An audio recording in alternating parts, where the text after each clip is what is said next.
Sumaira, did you see this news? Apple actually wants to get rid of the iconic fingerprint sensor and move all its products to face recognition. Of late, several phones actually have this feature of face recognition, right? I think that's because of customer safety. In the mutual fund industry, from a customer recognition perspective, there's something called the Know Your Customer, abbreviated as KYC. Even if somebody had actually done his KYC in the year 2000 or after 2012, there was a rule saying that an in-person verification is mandatory. So you'll have to redo your KYC so that the mutual fund company actually recognizes you, and an in-person verification helps and facilitates that. That's right, Feroze. In fact, starting the 1st of January 2012, almost every category of investor has to comply with the KYC norms if they want to transact in mutual funds.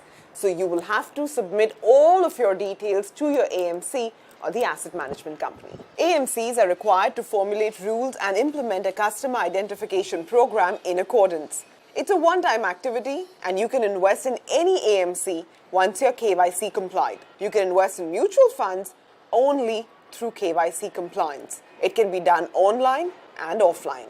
I noticed you mentioned most investors need a KYC, with an exception of a concept called micro systematic investment plan, which means that if an investor, all asset management companies put together, is investing only below 50,000 rupees in a financial year, he can exempt or she can exempt herself from a KYC documentation. Secondly, if you have lump sum investments, irrespective of size, even if it's a 5,000 rupee investment, you are mandated to actually take up this process of documentation of KYC. The mutual fund investor needs to get compliant, KYC compliant, with any of these following agencies: CVL, NSC, NSDL, CAMS or KAVI. A KYC form needs to be downloaded. Details need to be filled out as instructed. Once your self-attested copies are submitted, you would need to carry originals like proof of identity such as passport, Aadhaar, voter's ID or driver's license, proof of address, third, PAN card, and passport size photograph for in-person verification.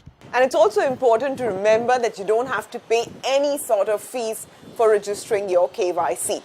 Another interesting aspect to remember is that if you're looking to do Aadhaar-based KYC, then that will make you eligible only for an investment up to 50,000 rupees.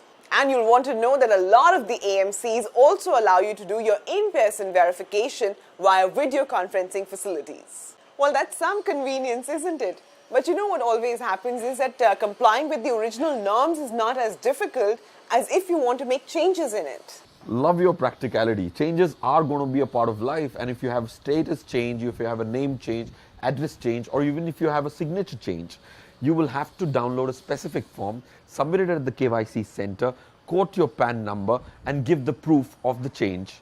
And it takes about 10 working days for that change to reflect in your KYC. And you know, Feroze, this is actually very pertinent because I don't think we've even touched the tip of the iceberg as far as getting the KYC done for everybody in the country, right?